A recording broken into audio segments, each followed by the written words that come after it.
Hey, everybody, what's going on? What's hot? What's hip? What's happening? What is shaking on your Tuesday night? Hope you're having a good one. Tonight, I'm going to tell you all, and I mean all, about the wild, wild west on the heels of our Bigfoot show yesterday. Good Lord. You know, these Bigfoot people, and I'm talking about people that believe Bigfoot is real, not people who may unfortunately look like Bigfoot, although I'm not 100% sure some of the people who believe in Bigfoot don't actually look like Bigfoot. I have no way of knowing that, nor should I have a way of knowing that. But I rarely get a lot of emails after the show. In fact, most of the time I don't get any. And last night was the exception to that because apparently I just don't know good science. apparently I just, yeah. Oh boy, Caddy Daddy is the one that suggested tonight's topic. He asked for it, he got it. We do that all the time. He says, I'll be changing my appearance throughout the show like Artemus Gordon. Well done. And Doopa Doopa Doo is here. Hello, Tom and Chad. Wild Wild West night. Yes, that's what we got going on this evening. But apparently, I just don't. Some of the emails that I got, I probably should have read some of them, but I'm not gonna. But man, oh man, they they were not happy with me. The Bigfoot loving community does not like me, but it's not real, and they don't like being told that Bigfoot is not real. Several of them pointed out that Peter Gaines' frozen from 1933 Bigfoot was, if you look closely. No, I don't have to look closely. That's the beauty of it. Mary says, read them. Well, maybe I'll read them tomorrow night. I don't have my email open right now, but oh God, they're hilarious. They're hilarious. It's so, I don't know who told you you were a scientist, but if you look at the totality of the evidence, it's unquestionable that something is... Right. And it just so happens that two guys that were making a movie about cowboys that were fighting Bigfoot. Hey, and here's our special guest star, unannounced, actually Bigfoot. Come on. Goats here, he says, wiki wild. Hey, I love the totality of the evidence. Just the totality of the evidence. The wolf says, hello, this is Martin. Ross Martin, that is. Yes, we'll get into that with the Wild Wild West. While I've got you all here, if you could do me the biggest favor of them all, I would love it if you could like, share, subscribe, retweet, notification bell. These things are perfectly free. You don't pay a cent. And they help us with the algorithm, the almighty algorithm, because we got to grow this show. Man, post it for your friends or your enemies if you happen to hate the show, which many people who watch the show actually do hate the show. We would really be appreciative of that. We do have super chats. We do have memberships. We love it when you do that because we got to pay the bills around here. And if you look in the scroll at the bottom of the screen, it'll tell you how to turn on your gifted memberships. Very generous, very wonderful people. Out of the goodness of their heart, gift memberships. They just give you a free membership. If your gifted memberships are turned on, you might just get one. People saying hi. We do have the most cheerful chat room on the internet, as verified by independent sources. This show is a grower. Yes, we're a grower, not a shower. And people saying hi. There we go. A well-known scientist well-known. Okay, right. People saying hi. People saying, it's just, sorry, there's no Bigfoot. I'm sorry. If ever they find one and interview them or whatever, I will say I was wrong and you were right. But up until that moment, no. I mean, you can tell me there's leprechauns all day long. But you got to kind of show me one. And people saying hi. Yeah. I saw all these emails and I was like, what's this all about? And then I started reading them and then I figured out what it was all about. Just terrible. Absolutely deluded. I believe that James West and Artemus Gordon existed in real life more than I believe that there was a Bigfoot. How about that? Put that in your pipe and smoke it. All right, so let me tell you about the Wild Wild West. And surprisingly, there's a tremendous amount of information to cover here. I mean, a tremendous amount. By the way, I've got a title card here from the Wild Wild West. We'll actually go over all the elements of the title card a little bit later as we tell you about the Wild Wild West. Okay, I've seen the photos, though. Yes, they've got photos. Boy, do they have photos. I'm pretty sure I watched the Sasquatch pull trees out of the ground and make love to a dude. Wolf says, I know this is crazy, but I saw pigs fly. Metal Maiden Vicky is here from Metal Maiden Vicky's Metal Euphoria on SonicAsylumRadio.com every Saturday from 3 p.m. to 8 p.m. Eastern Time. Incidentally, I had to take down my Facebook postings of last night's show. Why? Because A&E Television made a claim to share any revenue that I might earn on Facebook. Now, I don't earn any revenue on Facebook because the way you do that is with stars. And so they made some sort of claim, and I went, well, then I'll just take them down and leave it on YouTube.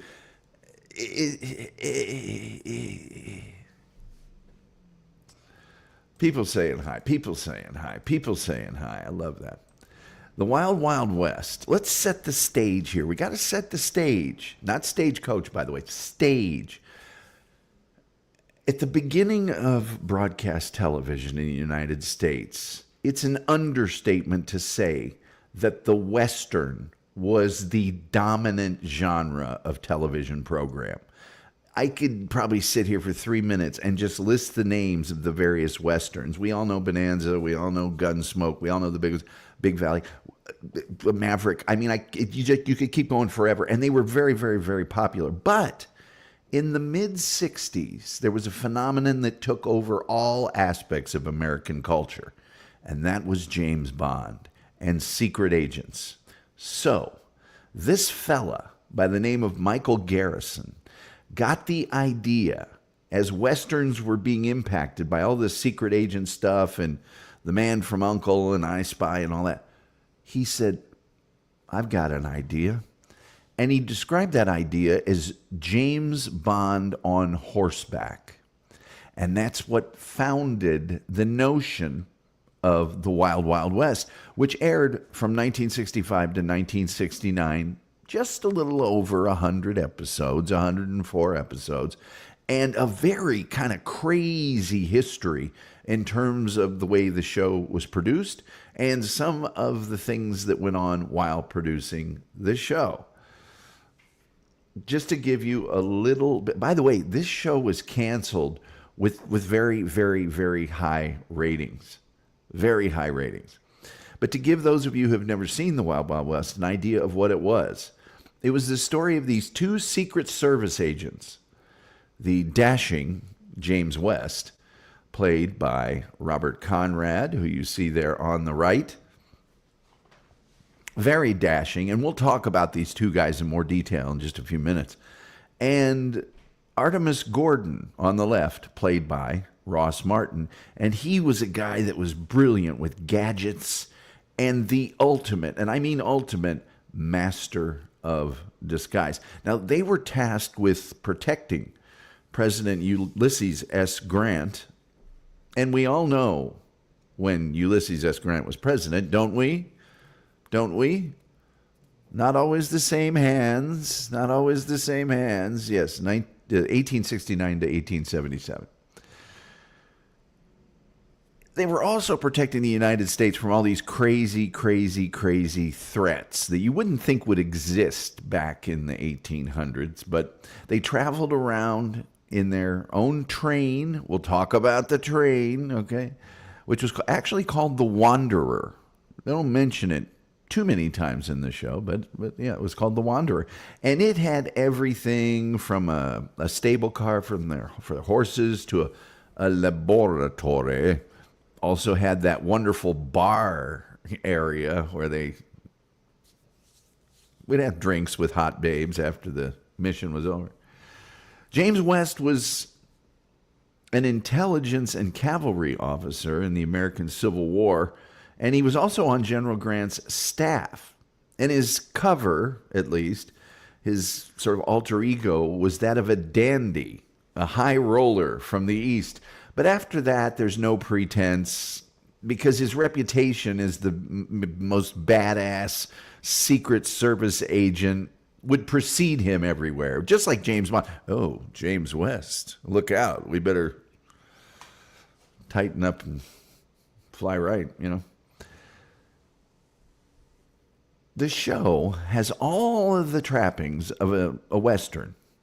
All of them, 6 shooters, the hats, the horses, all that stuff. But also, they baked into it espionage and thriller type stuff, plus science fiction and spy stuff in all of them. They actually pioneered what would later be known as steampunk, okay? And they were also humorous. There was a lot of humor in the show. There were various episodes that were inspired by classics, classic literature. Edgar Allan Poe, H.G. Wells, Jules Verne. And by the way, Jules Verne and sort of that era science fiction really was a part of the show. And because they were trying to thwart James Bond and those types of shows, The Man from U.N.C.L.E. and Our Man Flint and the Matt Helm series, there were always smoking hot babes, many of whom were villains, clever gadgets, and these delusional, over-the-top Bond-like villains with their half-baked plots to take over the world or the U.S. gold supply or whatever it might be. Now, I mentioned in the pre-show that tonight's episode is entitled The Night of the Viewer Request. And that's because back in the day, and they've done this with Friends and other shows recently, but back then there were shows like Wagon Train, for example, which every episode would be the Bill Johnson story, the Susan James story. It was always the and the name of the person story. Rawhide always had incident in it. Every episode was the such and such incident. The Man from U.N.C.L.E. always had the word affair, the Monte Carlo affair, the girl with too much makeup affair, the blah, blah, blah, blah, blah, blah, blah affair, right? So on the Wild Wild West, it was always the night of this, the night of that. So tonight is the night of the viewer request. There you are. Hope you enjoyed that. That's what they did. That's exactly what they did. I got to get back to where I was in these quotes, so I'll never, ever find my way back. All right. People saying that. No, Metal Main Vicky says, yes, I got that notification about that on the Sonic Asylum radio page. Yeah, they're sharing my revenue on Facebook. I get no revenue on Facebook, A&E Television. And by A&E Television, I used to like you, and now you have been diminished in my eyes. Yeah, okay. Live with that, A&E. Live with that. Yeah, take that. Deal with that.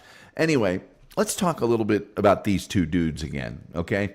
So before the Wild Wild West, and this is very important about Robert Conrad, because Robert Conrad was a dude. He was a stud. He's got this record on television that's really pretty amazing. He was in super highly rated and popular TV shows in the 50s, in the 60s, and in the 70s. He was a very spectacularly successful television star.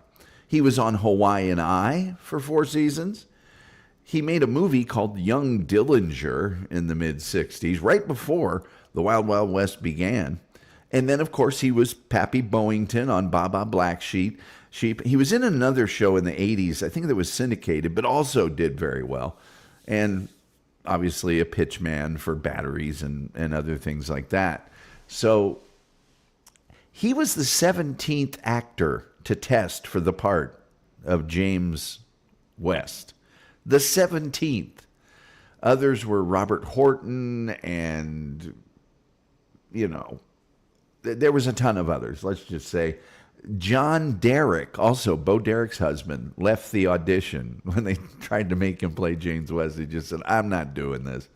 And he just split. He said, forget it. Here's a big thing about Robert Conrad, and this is huge. This is huge, and it will play into actually the show's production.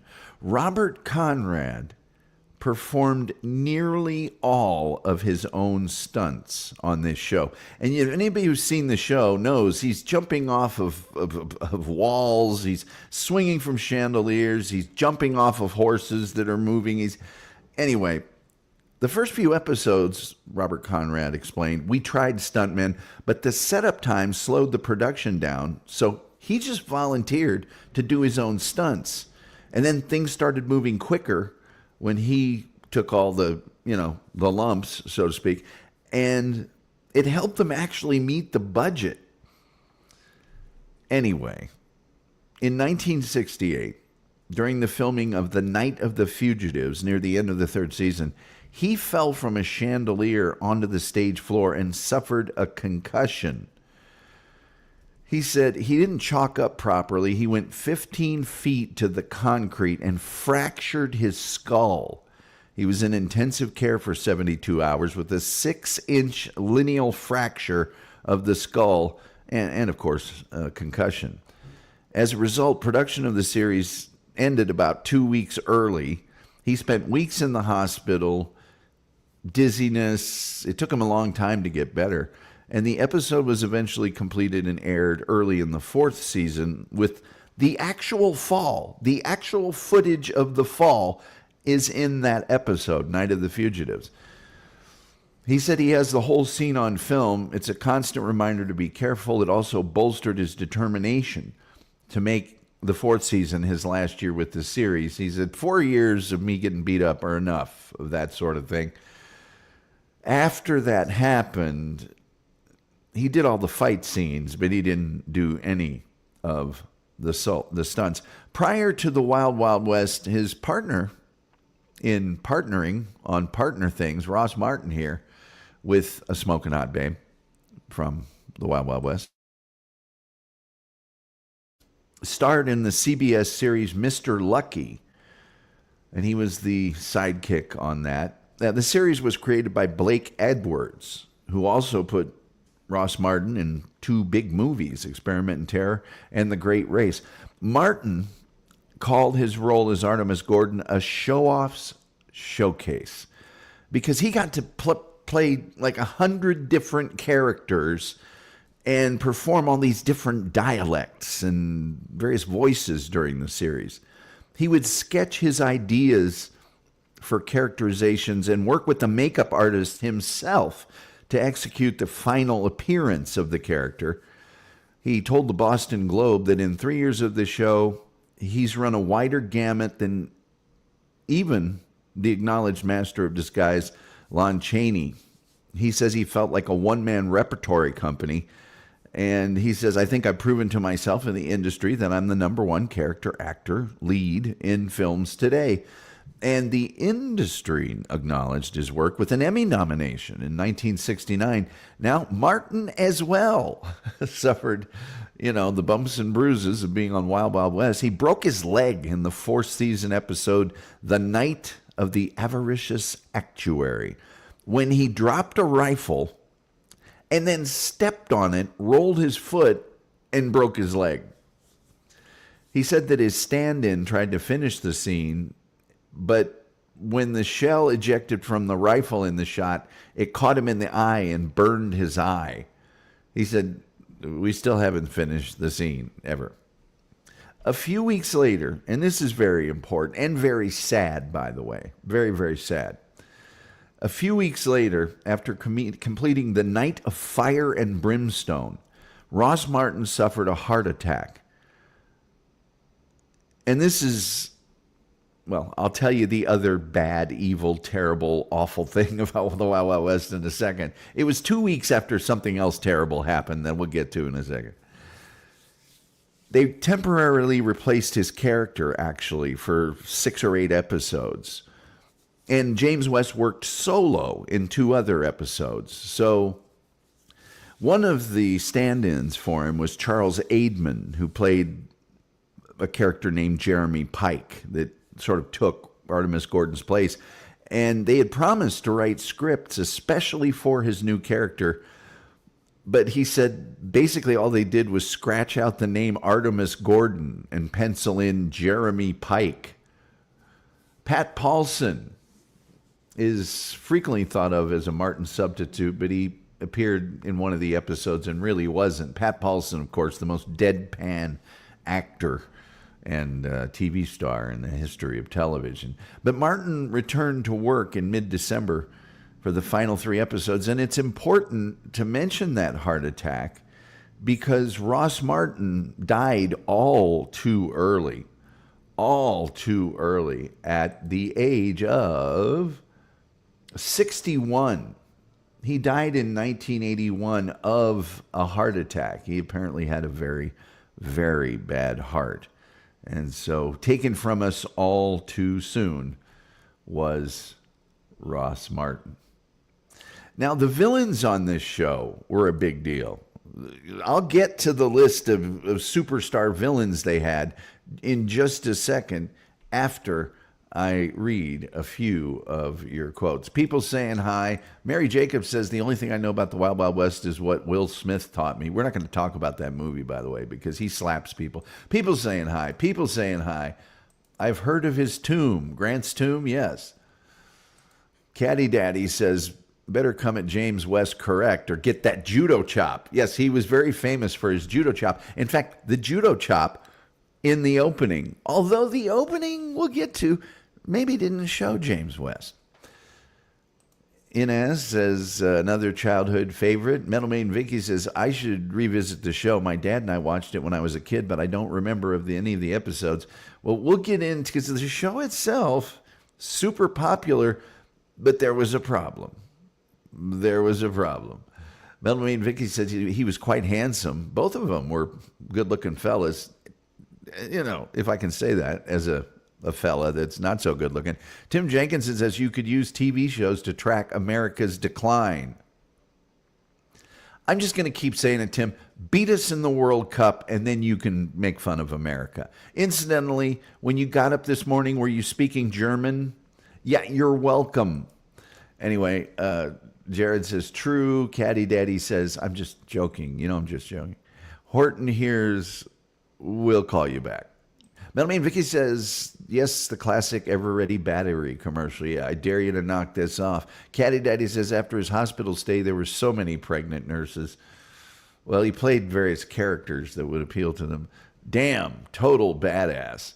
Mr. Lucky, how fitting. Yes, it's the theme song show for the theme song for this. I'm not going to say it now. It's thwarted my ability to speak twice. Why should I say it's the theme show for this song? No, the theme song for this show. Pretend that didn't happen. The Looney Tunes critic is here. He's been a member for 3 months, ladies and gentlemen. You know him, you love him, you can't live without him. A talented man who makes really great songs and has the best Orson Welles imitation ever on earth. Tom, I love you, and I think the earth is flat-chested. And I'm against that, just fundamentally. Thank you for the 3-month memberships. Megan Fox says, Tom is so handsome. No, I'm not. Let's not go there. Let's not go there. The villains on the show. Look, I'm going to tell you about all the other villains. But if you watch this show, really, isn't there only one villain? Isn't there always, as the wolf would say, the pervish, bizarre, strange, yes, a little person, Dr. Miguelito Quixote Loveless, the brilliant but very cranky megalomaniacal dwarf, played with amazing talent by Michael Dunn. Now, originally, Dr. Lovelace had two companions. One was the 7'2" tall Richard Keel, who played his companion named Voltaire. And the other was played by Michael Dunn's real-life singing partner. Get this, Michael Dunn was actually a well-known performer on stage. Like, they do these Vegas shows and stuff. And he was a singer. And his singing partner was a woman by the name of Phoebe Doran. Voltaire just disappeared without any explanation after his third episode. Richard Keel later returned to play a different character in The Night of the Simian Terror. Antoinette, who was Phoebe Doran's character, she vanished after her sixth episode due to demands by, get this, Michael Dunn's jealous real-life wife. She didn't dig it that Michael Dunn, this man about town, apparently, was spending so much time with Phoebe Doran. According to one of the two TV movies, Lovelace eventually dies in 1880. And the reason that he died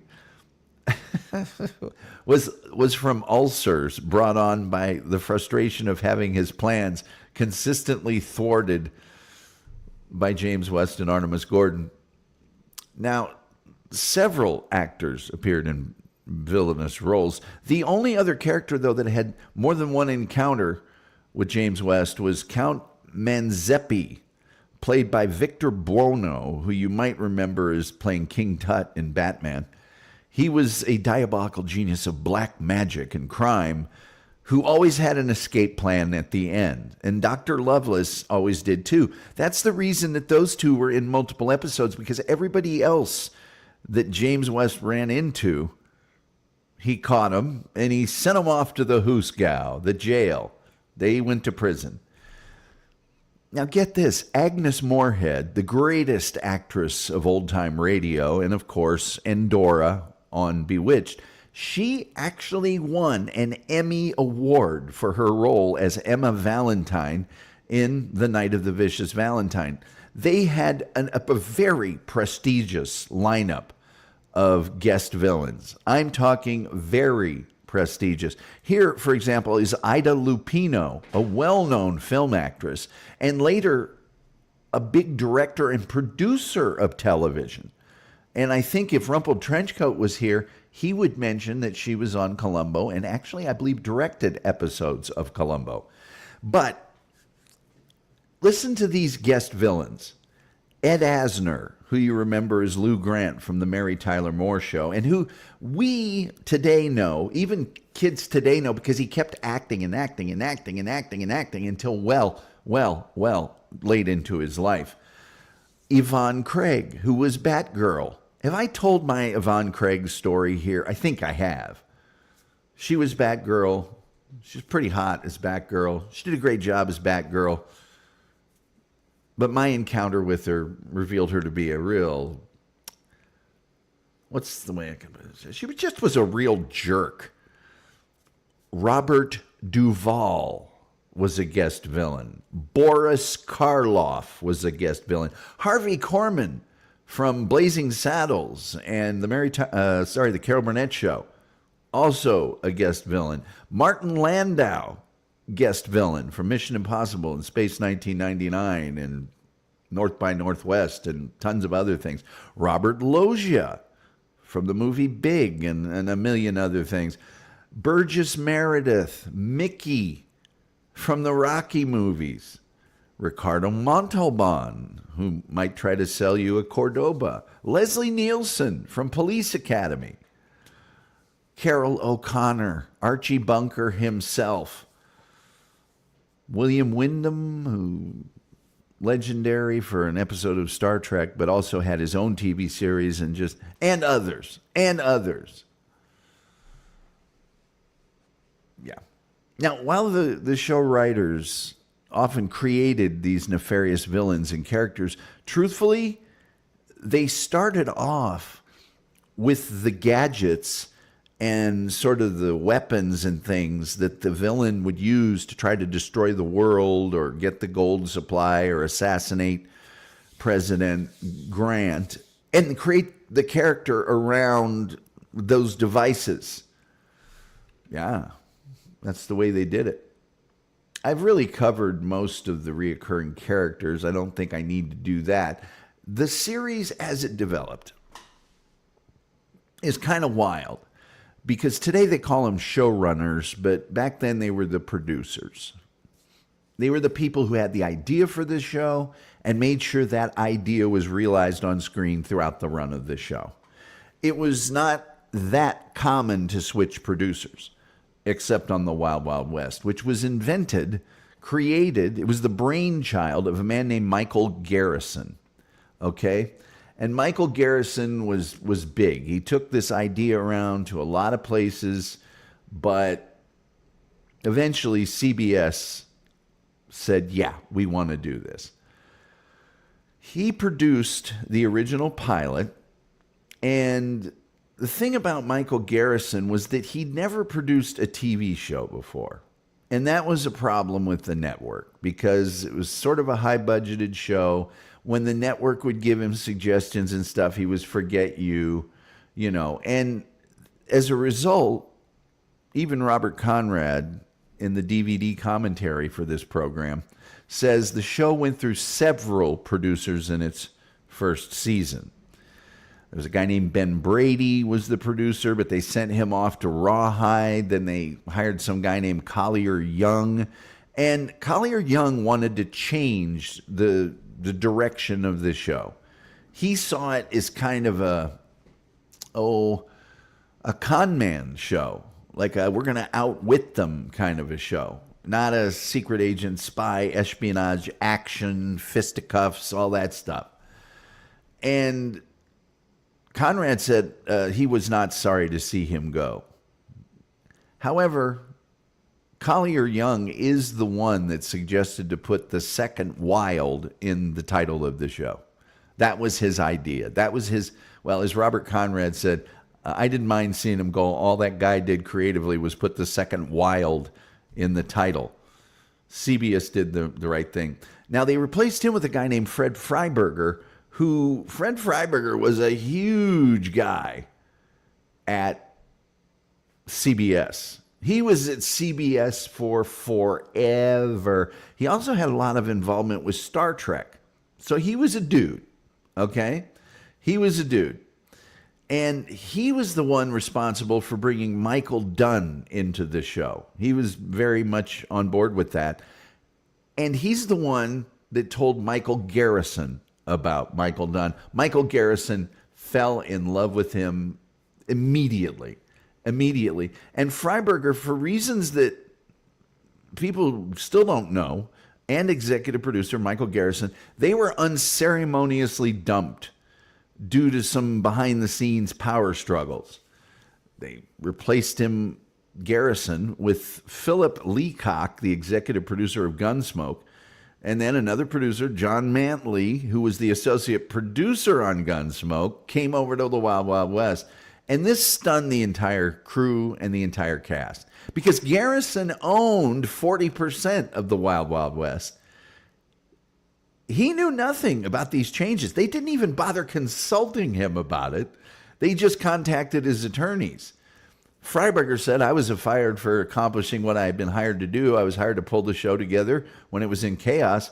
And Robert Conrad said, I was totally shocked by it. Let's face it, the show is healthy. I think Fred Freiberger is totally correct in his concept, and it's administrative, and I don't know why they did it. So anyway, this Robert Mantley guy produced 7 episodes and then went back to Gunsmoke.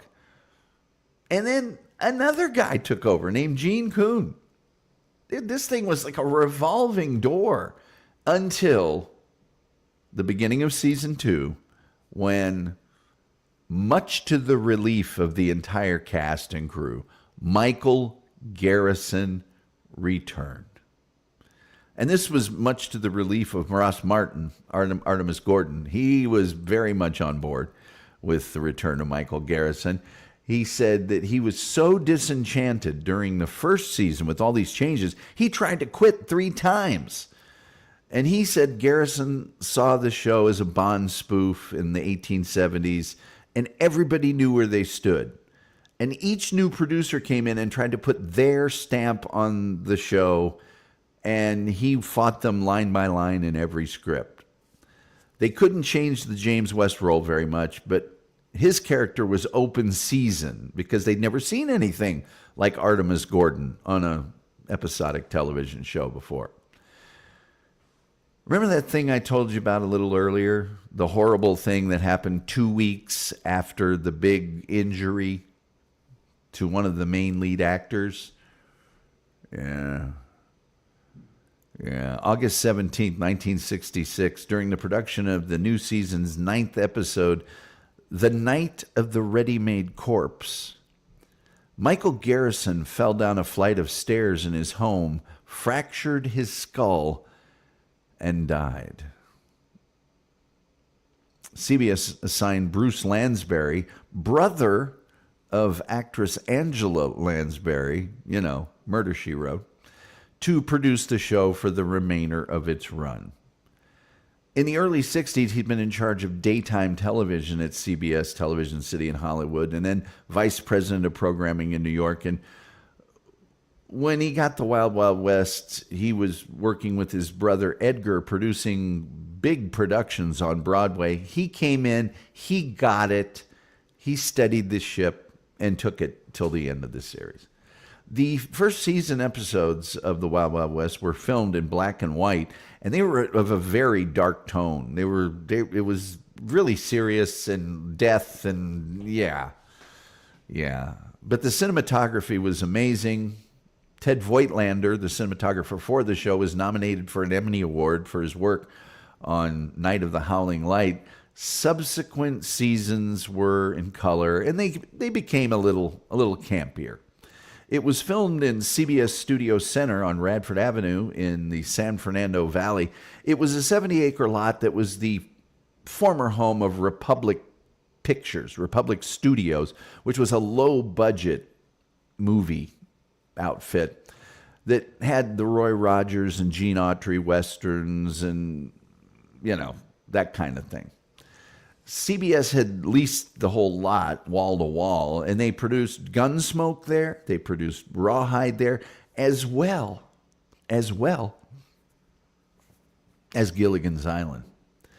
The network bought the whole lot for $9.5 million in 1967. It eventually became owned by MTM Enterprises, Mary Tyler Moore's company, and the Mary Tyler Moore Productions became the main tenant. But in the days of Gunsmoke and all of that, it shot a lot of westerns there. And the only reason I'm mentioning all this is so I can tell you this fact right here. In 1995, which is when Mary Tyler Moore and those people owned it, the Lagoon set for Gilligan's Island, remember the Lagoon? It was paved over to create a parking lot. Yeah. I can tell you a lot about the train. I could probably do a whole show about this stupid train. But let's just say the train was only used for exteriors, the outside of the train. The train in the beginning was a Sierra Railroad number 3 and was actually built like 20 years after the show was supposed to be taking place. Yeah, the one that they used most of the time was a Baldwin Locomotive Works train, a locomotive called the 440, a wood burner. Yeah. And by the way, the train from the Wild Wild West was used in numerous movies. High, Wide, and Handsome, Union Pacific, The Marx Brothers, Go West, Meet Me in St. Louis, Red River, McClintock. It was a popular movie train, but they only used it for exteriors. The interior sets for the train were kind of expensive, $35,000 in 1965. By the way, the train's interior wasn't just used for the Wild Wild West. It was used for episodes of Gunsmoke, The Big Valley, Get Smart, hey now, and the short-lived Barbary Coast, which I believe starred William Shatner. Yeah, brother. We won't talk about anything other than I got a little to tell you about the theme song for the show. Just a very little.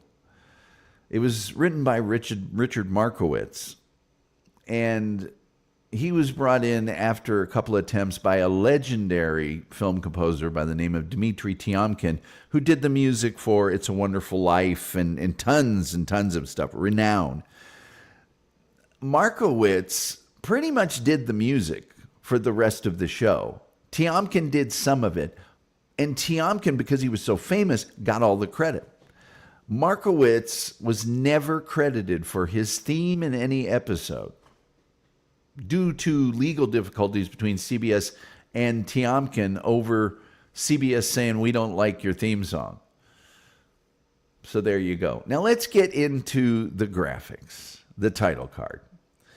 The title card. This is one of the most famous things about the Wild Wild West, is not only the opening, which was animated, and I'm going to take you through the opening in just a second, but the fact that the show had 4 acts, and as you can see on this card right here, in the upper left-hand corner, at the end of the act, it would freeze frame, and then it would turn into this sort of pictograph of that freeze frame and take its place in the title card. Okay? It's very, very unique. No other show that I know had ever done that. It was created by Michael Garrison Productions and DePatie Freeling Enterprises, which did the Pink Panther cartoons, and a lot of Fritz Freeling was the guy's name.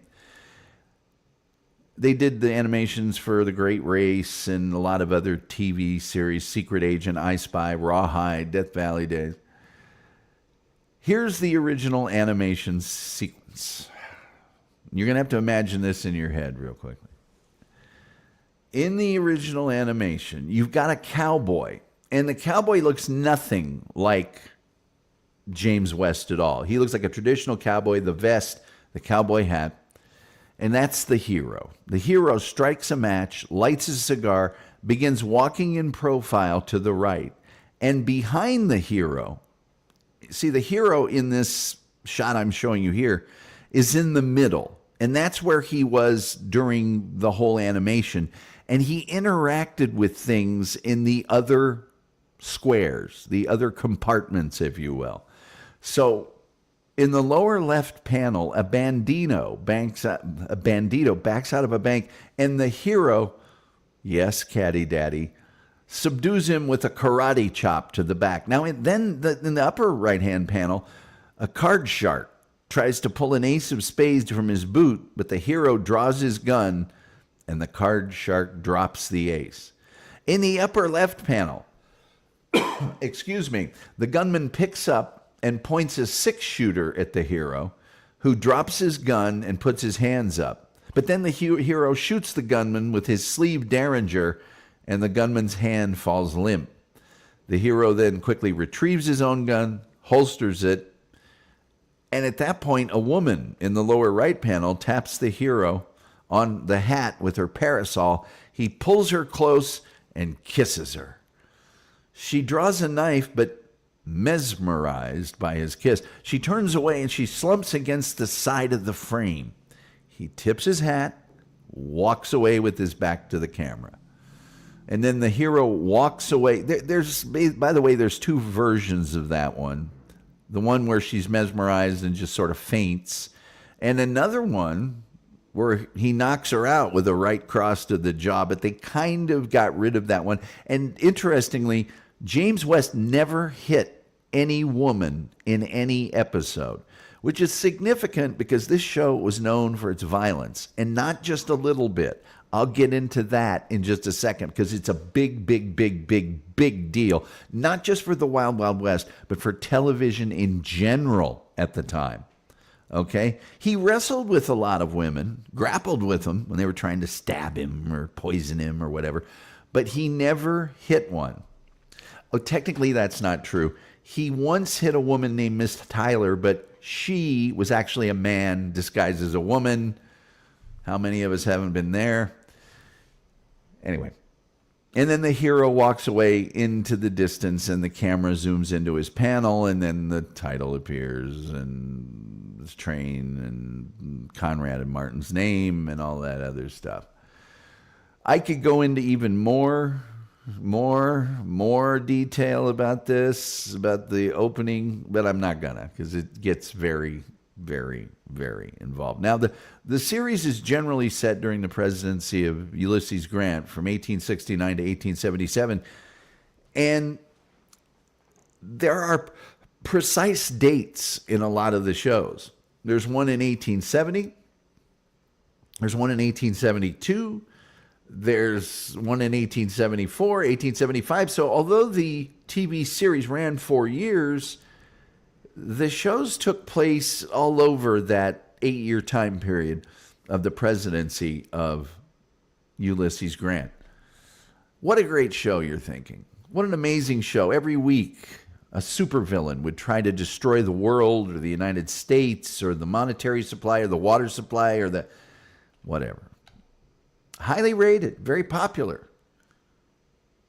A lot of turmoil, but they got out of it. And it just kept cruising along. People loved it. But it was canceled.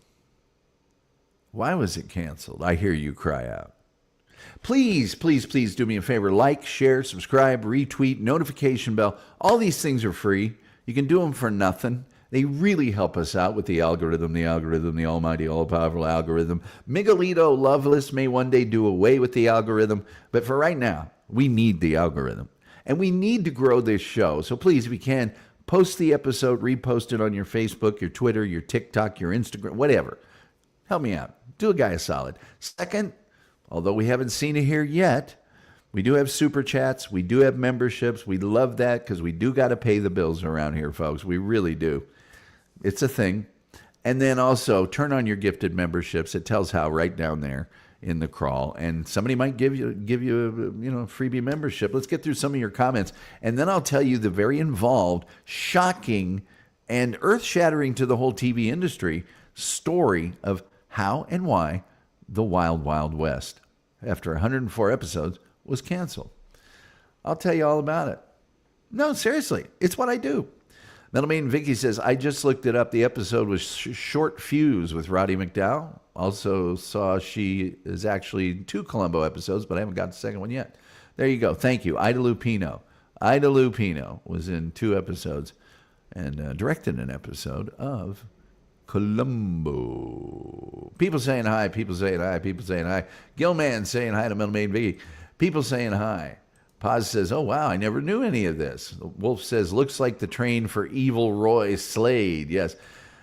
Caddy Daddy says, Fritz is a huge name in the industry. Fritz Freeling, yeah, gigantic name in animation and other things. Positive Pacer says, hell yeah, brother. Caddy Daddy says, I've actually looked into buying or making one of those sleeve gun contraptions. I hike a lot and want something to quickly use, a high-caliber Derringer for bears. Derringers are these little sort of easy-to-hide guns with 2 shots that everybody thinks, oh, it's just a Derringer. Those things are high-powered, man. You don't want to mess around with a Derringer. Everybody knows that.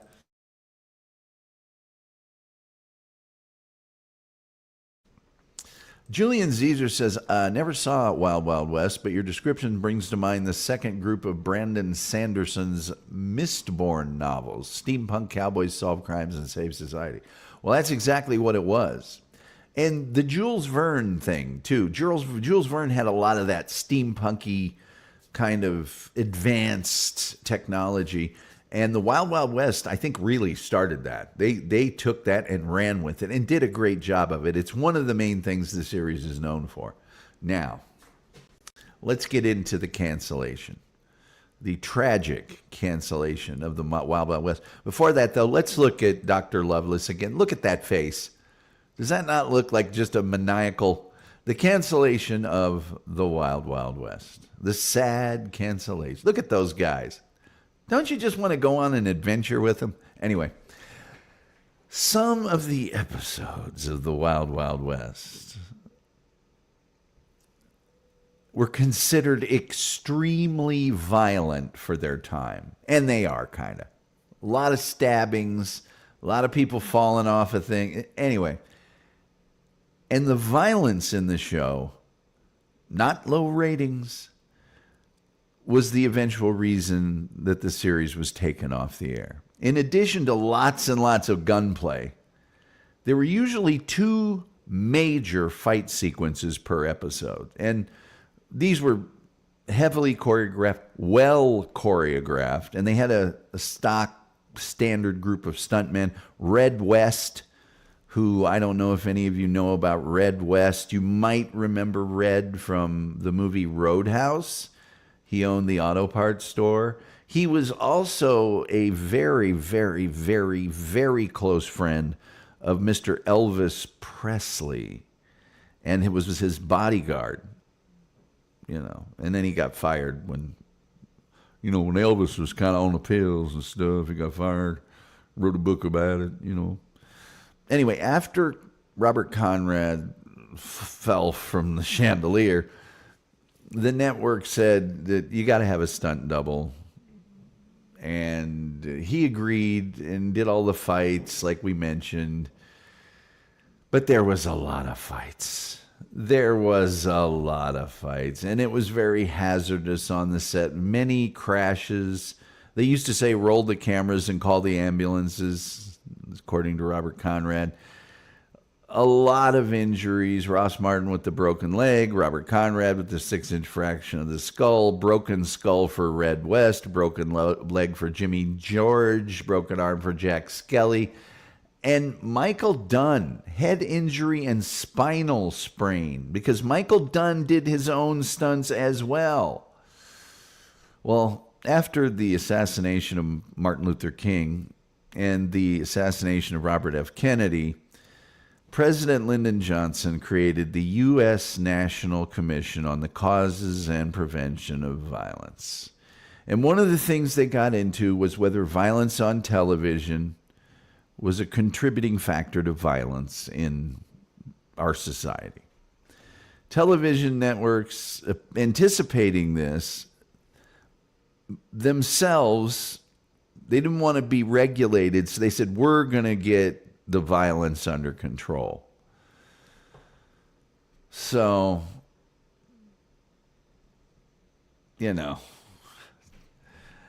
article published in August of 1968, reporter Cynthia Lowry wrote that The Wild Wild West is one of the action series being watched by network censors for scenes of excessive violence, even if the violence is all in good fun. Well, despite a mandate to tone it down, The Night of the Egyptian Queen, November 1968, contains perhaps the series' most ferocious barroom brawl. A memo later attached to the shooting script of The Night of Miguelito's Revenge from December reads, "Note to the directors. The producer respectfully asks that no violent acts be shot which are not depicted in the script or discussed beforehand. Most particularly, stay away from gratuitous ad-libs such as slaps, pointing of firearms or other weapons at characters, kicks, and the use of furniture and other objects in fight scenes. Very strict limits were also placed on the so-called acts of violence in the last episodes of the season and thus the series. James West rarely wears a gun in these episodes, and rather than the usual fisticuffs, fight sequences involve tossing, tackling, or body blocking. But then things got really bad for the Wild Wild West. In December of 1968, executives from the 3 major networks appeared before the president's commission, and one of the commissioners, Representative Hale Boggs from Louisiana, railed against what he called the Saturday morning theme of children's cartoon shows that permit the good guy to do anything in the name of justice. He also specifically indicted CBS for featuring sadism and identified the Wild Wild West as an example. 3 months later, though, and this is when it really, really came to the end, In March of 1969, Senator John Pastore of Rhode Island called the same three network presidents before his Senate Communications Subcommittee for public scolding. At his insistence, the networks promised tighter self-censorship.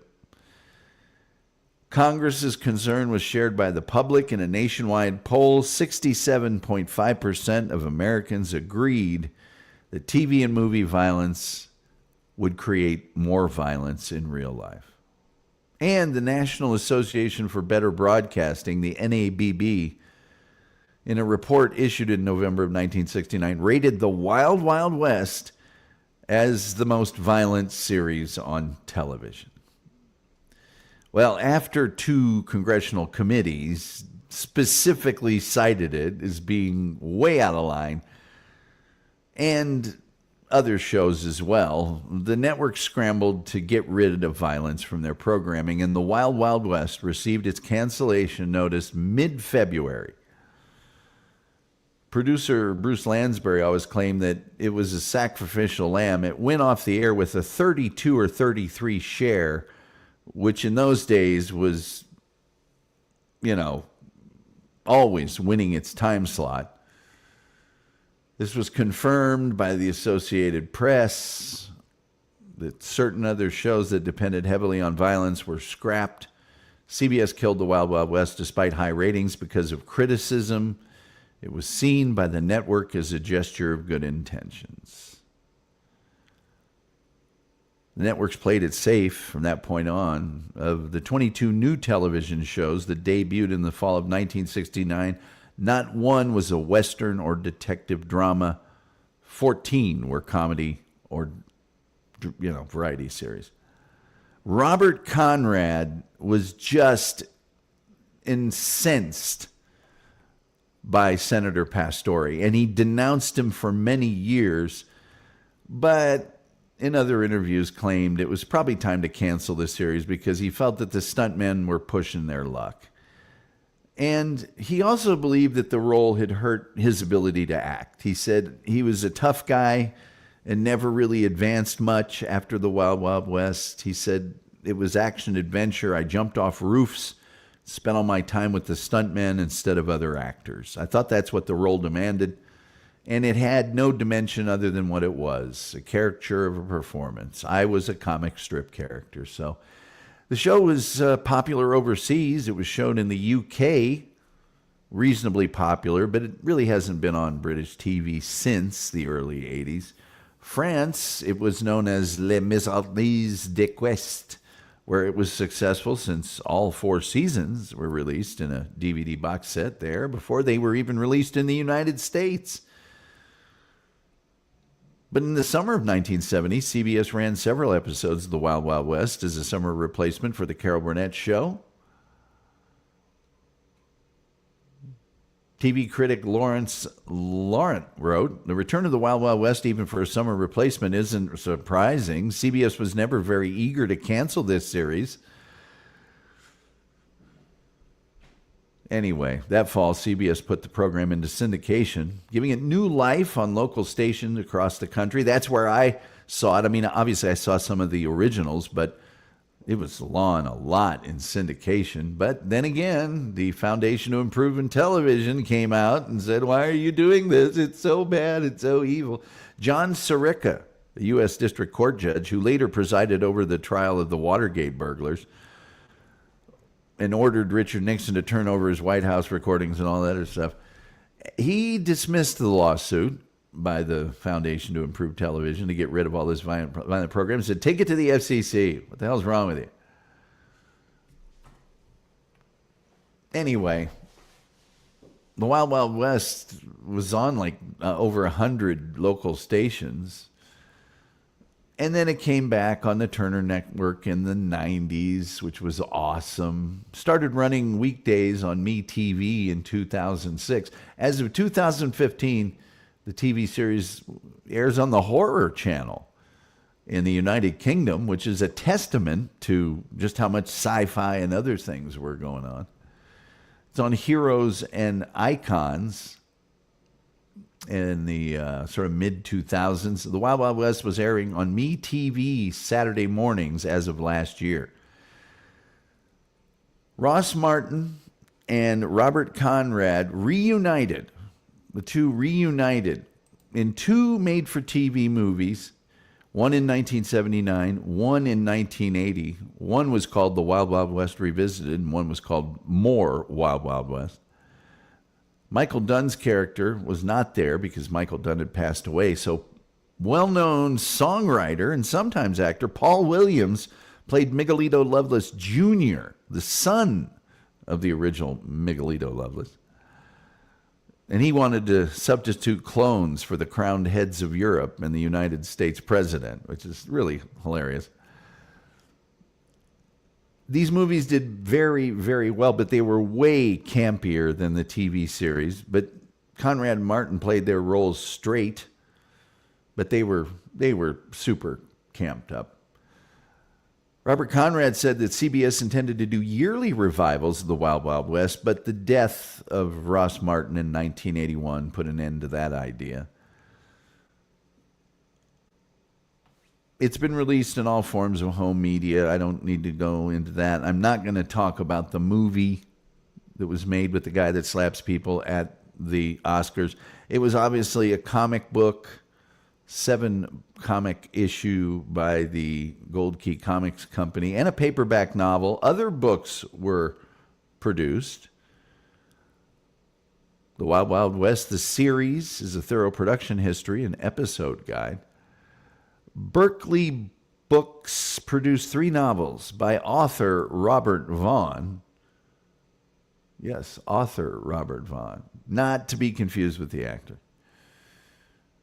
The Wild Wild West, The Night of the Death Train, and The Night of the Assassin.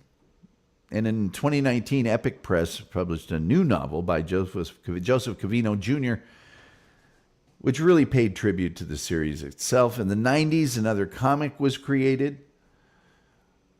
When Robert Conrad hosted Saturday Night Live on NBC, he appeared in a parody of the Wild Wild West. President Lincoln states his famous quip that if General U.S. Grant is drunk, he should send whatever he's drinking to his other less successful generals. Lincoln dispatches James West and Artemus Gordon, who was played by Joe Piscopo, to find out what Grant drinks. And they discover that Grant is held captive by Velvet Jones, a lady portrayed by Eddie Murphy.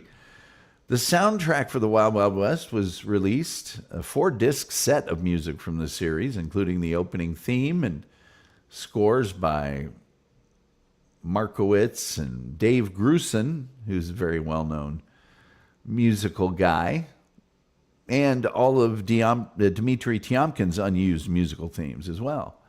There's some other merchandise. There was a board game. There were notepads with Ross Martin and Robert Conrad on them. There was a secret sleeve gun made by Ray Plastics. And there was a lunchbox and a thermos. What do you think about that?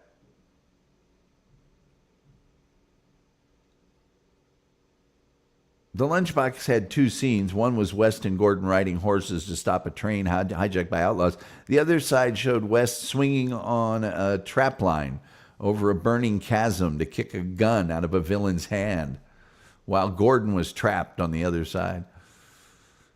Marx produced a James West 12-inch action figure intended as a Western cowboy competitor to G.I. Joe, but licensing issues caused them to say, we're not doing this.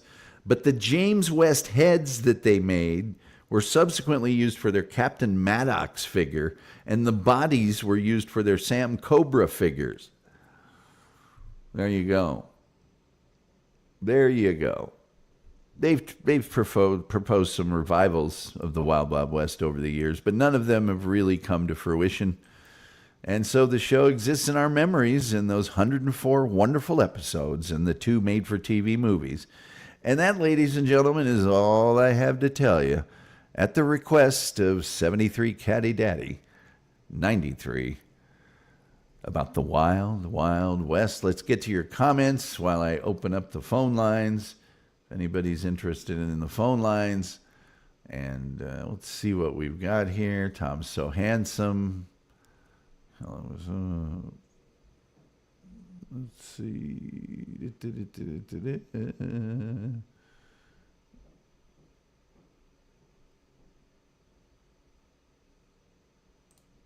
I used to get the Wild Wild West and Maverick confused, but I lay her on the living floor and can watch Deech as a kid, says Coach Mike Rodot. Said, hello to all my friends, and oh, hey, Tom. People saying hi, people saying hi, people saying hi. We do have the most cheerful chat room on the internet, is verified by independent sources. Ida Lupino was great on the Twilight Zone. She really was. So was Agnes Moorehead, though. Agnes Moorehead was renowned for her performance on the Twilight Zone. Okay, don't forget Dark Passage and others. Agnes Moorehead. Look, don't start with me, Wolf. Agnes Moorehead did Dial M for Murder on the radio 7 times. She was known as the first lady of suspense on the radio. Just don't start. She was a member of the Mercury Theater. She was in the Magnificent Ambersons for the love of Mike. You know what, Wolf? Sometimes I think you're just trying to be a real jerk. Ida Lupino was wonderful. She really was. Let's put her on up there, the old gal. She was a tough old bird. Anyway, Metalmade Biggie says, yes, wait, I just saw the Columbo episode with Ida Lupino. She played a mom. I am burnt sometimes. Well, if Rumpel was here, he'd tell us. By the way, like, share, subscribe, retweet, notification bell. Please do those things. Please, please, please, please do them. Please do them. I got yelled at in emails by Bigfoot people yesterday. Please, help me out here. Let's grow this thing. And we do have super chats and we do have memberships, if you want. I'm just saying, it'd be nice. A little something for the effort. And then sign up for those gifted memberships. It tells how. And the crawl at the bottom of the screen. Nefarious is such a great word. Isn't it, though? The Wolf was known as nefarious in college. Really was. People saying hi. People saying hi. People saying hi. People saying hi. Phil Leacock sounds like a Philadelphia sports fan. Don't get me started on a Philadelphia sports fan. Metal Man V says, I just looked it up. Oh, I already did that. People saying hi. Love you, Metal Queen. Hey, Dupa. People saying hi. Wow, I never do. I've already done these. What am I doing these for again? Gunsleeve. Bets Anderson. But cartoons weren't violent at all. No. Hitting the head with a skillet, and then your head retains the shape of the skillet. That's not violent. Let's see. Caddy Daddy says, funny to think Wild Wild West was canceled due to its violence, only to have more gritty shows like Miami Vice come out a few years later. A few years later, like 20 years later. Well, no, 10, 15, something like that. Yeah, and you're right, because those shows were way more realistic than the Wild Wild West. You knew the Wild Wild West was cartoonish a little bit. It wasn't sort of real life. Wild Wild West was real stuff, finding people in trunks and all that. The coach says, my dad had a belt buckle that had an actual working Derringer that clipped to it. It looked decorative, but it would shoot. Metal Maiden Vicky says they were funny, and we knew better than to do stuff in cartoons in real life. Well, some of us did. The people I got emails from that think Bigfoot is real, some of them may have tried to run through a wall, and then the wall would have the outline of their body. Anyway, those are cool. I want to get one, but the Derringer I want to use is an Alaskan survival model that packs a rifle round. Yeah, some of those Derringers are very high caliber. Lucas Malago says, and then all the violence stopped and the world lived in peace forever. Yes. They started to show Davy and Goliath and little Leave It to Beaver, and then everything was fine. My cousin Margie. The Wolf says, I think it's still on TV Land. Caddy Daddy said, I got it on Turner in the 90s. Probably watched every episode. There's 104 episodes. First season's in black and white. The rest are in color. People saying hi.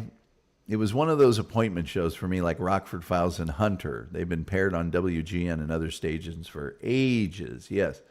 Funky Bronco says, anyone know if the doc has called in yet? No.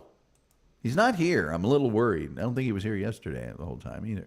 Smoke-Aid said the 1965 CGI Big Metal Spiders went from my satisfaction. We don't talk about that because he slapped people at the Oscars. But you're right. They suck. Well done, Tom. I learned a lot. Wolfie says, oh, that's Funky Bronco and his Wolfie obsession. Let me see. The Wild Wild West streaming free. Let's see where we can see it here. You can see it on Pluto TV for free. Pluto TV streaming for free, on demand, whenever you want, for free. There you are. Pluto. That's one of my favorites. It's one of my favorites. Absolutely one of my favorites. Phone lines are open at 972-994-6822. Still no super chats. Still no memberships today, but that's all right. We will sally forth. It's just that after you get yelled at by Bigfoot people, you'd like a little vote of confidence in the form of monetary donation. No, I'm kidding. Totally joking. Who cares? It's a Tuesday night, and we're wild, wild west in it.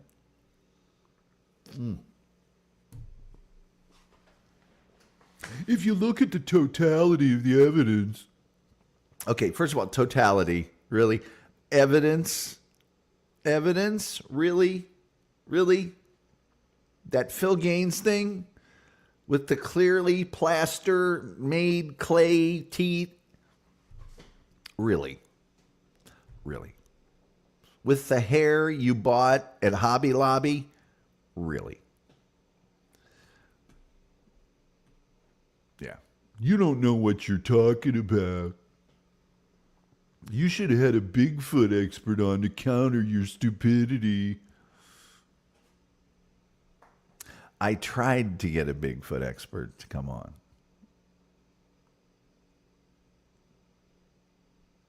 I tried. I really did try. Apparently, the homeless shelter was not taking messages. You should have. Come on.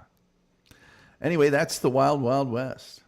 That is the Wild Wild West. What a show. What a great show. Really great show. And I'll mention again, Robert Conrad was a dude, man. Robert Conrad was just, 3 hit shows, decade. And he did play a tough guy or an evil guy in a lot of movies after that. He was in that show Just Shoot Me and was real funny. He played himself and had a running sort of antagonism toward one of the characters there. The Wolf says, I stood where they fell. Those figures made by first graders are real. Yes, the paper mache Bigfoot. No, it's real. No, seriously, it's real. Robert Conrad was just a dude. He was the poor man's John Saxon. Really was. Let's see here. I always thought he was in the service, but he wasn't. He was not in the service. He was a contract player with Warner Brothers, by the way. He did Hawaiian Eye. He did the Wild Wild West. He was on Mannix. Let's just go down the Robert Conrad thing here. Mostly television actor, although he did quite a few movies. He was in Young Dillinger. He was in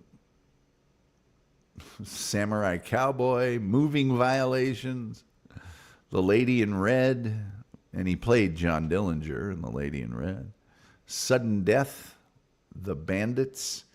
He was in Bat Masterson. He was in Maverick. He was in Sea Hunt. He was in Highway Patrol. He was on Lawman and on Colt 45, 77 Sunset Strip. But that's a little of a misnomer because 77 Sunset Strip and Hawaiian Eye and what was it? Something Street Beat. They were 3 shows that existed in the same universe, and so the characters would cross over. He was in Kraft Suspense Theater, The Wild Wild West, Mission Impossible, Mannix, He was in Adam 12. He was in some TV movies like Weekend of Terror. He was on Assignment Vienna, played an episode of Columbo, very famous episode of Columbo, one of my favorites. Baba Black Sheep, of course, was in Centennial, was in The Duke, was in A Man Called Sloan. He played Thomas Sloan. Was in Coach of the Year. He played G. Gordon Liddy in Will, G. Gordon Liddy TV movie. He was in J.J. Starbuck. He had a show that was actually pretty popular called High Mountain Rangers. It was popular right when it started, and then it wasn't popular at all. Was also in Just Shoot Me, as I mentioned, as himself. And he plays a really funny version of himself. He plays a version of himself where he's really hot-tempered and like has a short fuse and wants to fight everybody. 972-994-6822. And so, he was also in Nash Bridges. Nash Bridges. Yes, sirree. He did all of those things. All of those things. Yep. He was convicted of... he had a bad crash in a car, which was a Jaguar. So you know he's cool. But because of the condition he was in when he was driving the Jaguar, he was sentenced to 6 months of house confinement, alcohol counseling, and 5 years probation. Yeah. Yeah. He also suffered severe nerve injuries from the crash, leaving him slightly paralyzed, which is, I don't know if you can even say slightly paralyzed. He was just a little paralyzed. Robert Conrad died of heart failure in Malibu, California in February of 2020 at the age of 84 years old. So, Caddy Daddy had said he'd call, but it still isn't working for him. I'm sorry. I don't know what to do about that, Caddy Daddy. I got no idea why it's not working. It should be working. Let me double check and make sure it's working. Let me also see who shared and liked this doggone thing. Okay, there's YouTube telling me my show's on again. Thanks. Lucas Malago, thank you so much for liking and reposting and all that good stuff. But I'm going to see if it's... let's go ahead and see if we're actually working. I think we are. I don't think there's any. I just used it to talk to Wolf this weekend for the love of Mike. But I'll double check it. I don't care. Whoops, wrong number.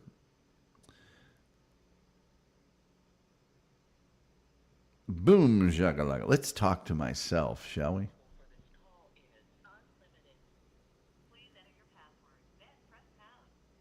What the hey? I didn't just do that. Oh, sorry. I called the wrong number.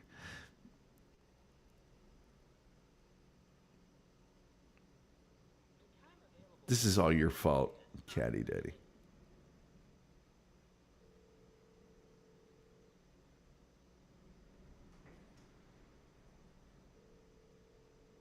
Yeah.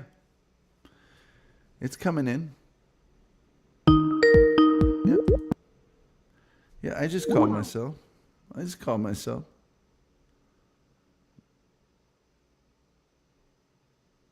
Boom. Okay. Yes, it's working. Calling from a cell. Do I need another app? I don't.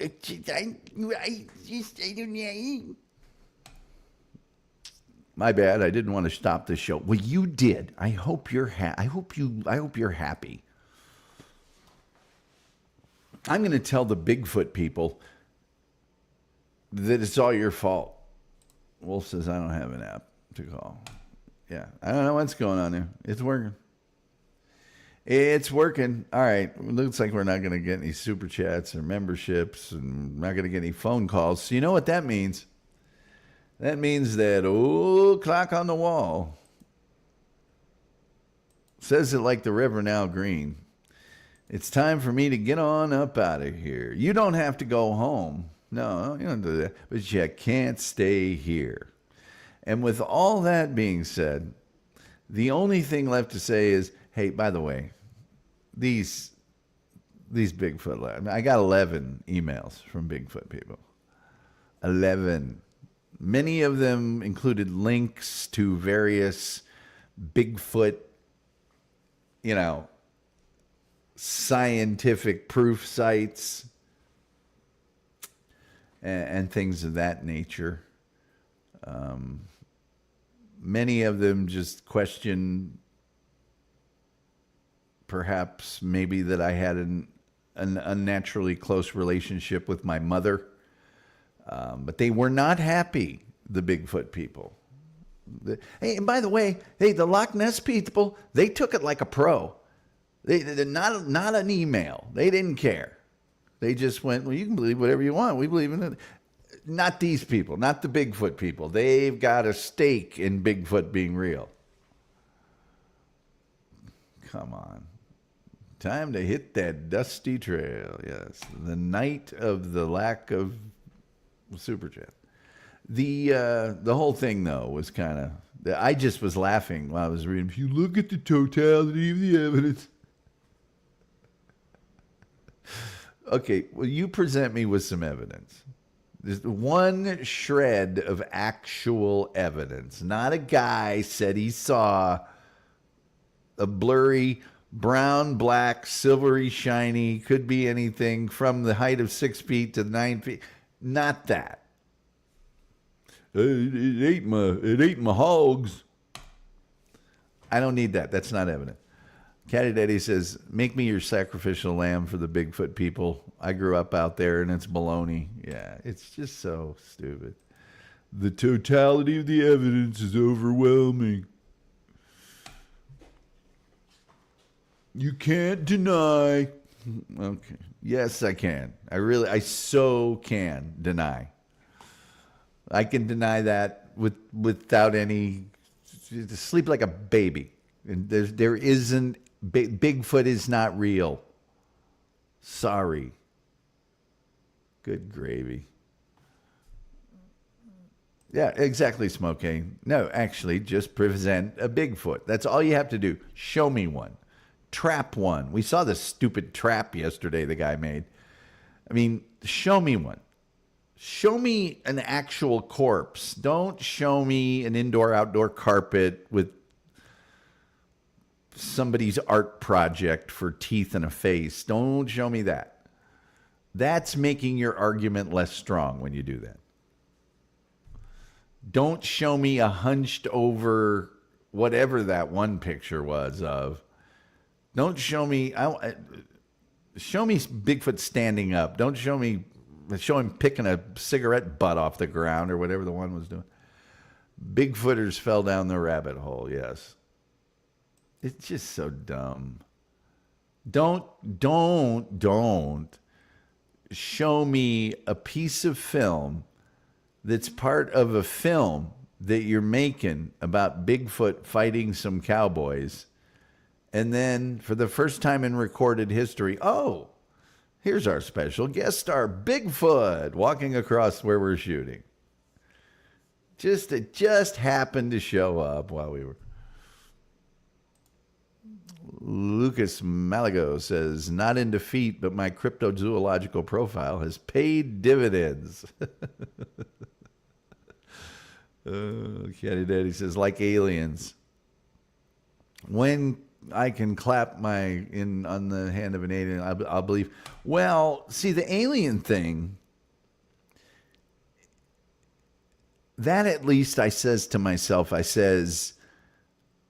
the universe is infinite.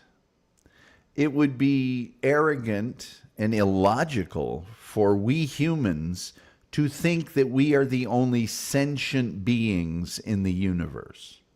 And any other species that came to our solar system would have to be so advanced that they could likely avoid capture, if not detection.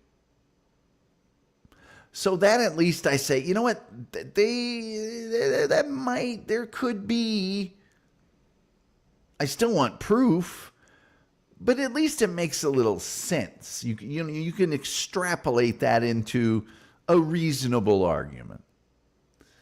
But Bigfoot, really?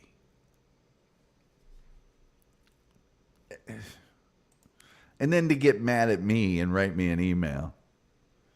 Incidentally, I responded to all the emails.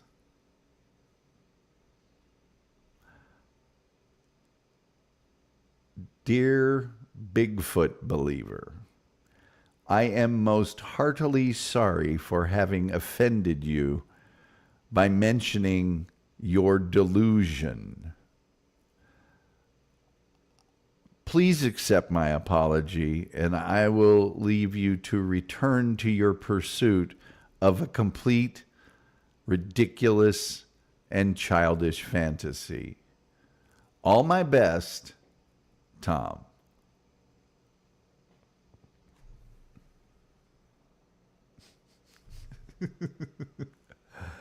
Mary agrees with Caddy Daddy. Maybe, but till I see one in real life, it's a lot of hooey.